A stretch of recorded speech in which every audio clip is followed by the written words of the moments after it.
We're Steve and Kathleen. We're cruising America in our 35-foot fifth wheel RV, chasing 70-degree weather year-round.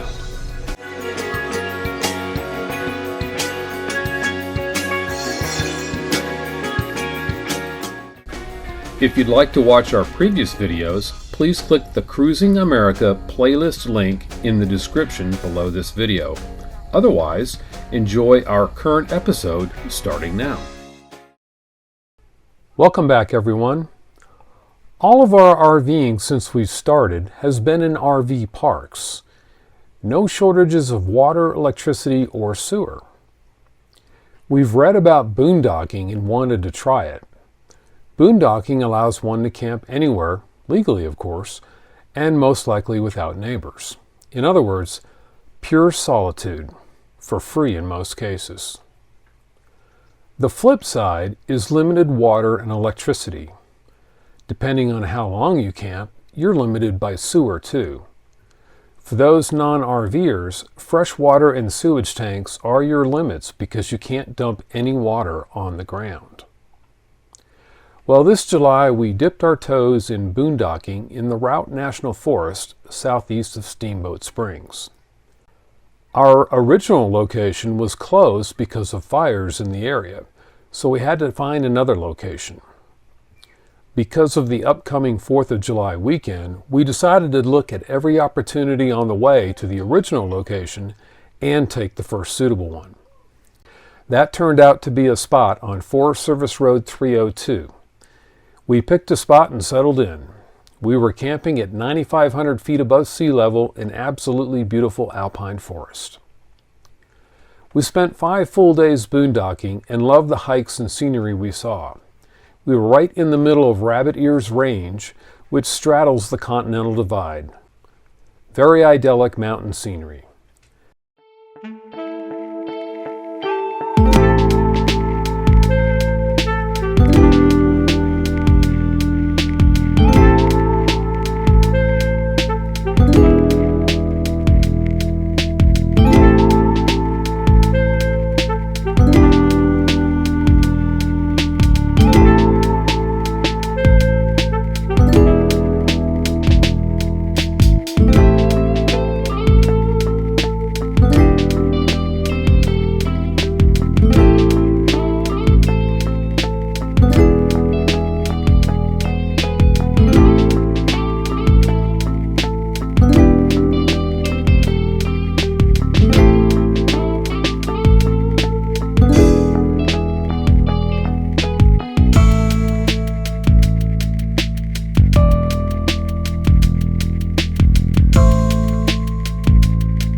Daytime temperatures were perfect, high 70s and low 80s with only 15% humidity. Perfectly comfortable. Nighttime lows, however, were in the low to mid 40s. Though we had plenty of blankets on the bed, with no furnace our heads were still cold and the RV got down to about 50 each morning. Perfectly uncomfortable. We also learned we parked too close to a small stream because the mosquitoes at dawn and dusk were brutal. Fortunately, we had bought mosquito net clothing and were able to be outside without being bitten to death. Finally, we thought we could live without internet, but the old saying is true. Fortunately, for a couple of days, we could drive out to the highway and get very slow 3G. The last couple of days, we couldn't even get that. Challenges aside, we definitely enjoyed the solitude and free stay. While there, we went up to Walton Peak for fantastic views of the area. We also took numerous hikes, including Dumont Lake.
Unfortunately, besides birds and chipmunks, the only animal we saw was this moose.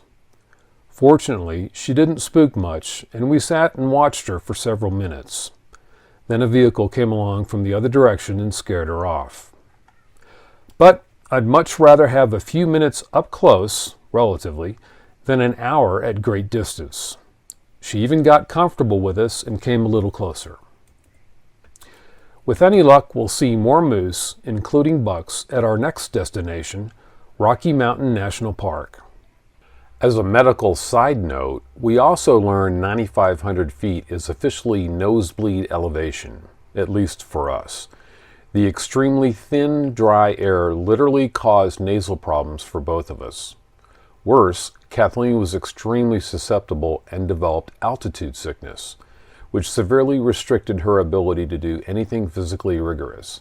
At times, even just sitting and breathing was difficult for her.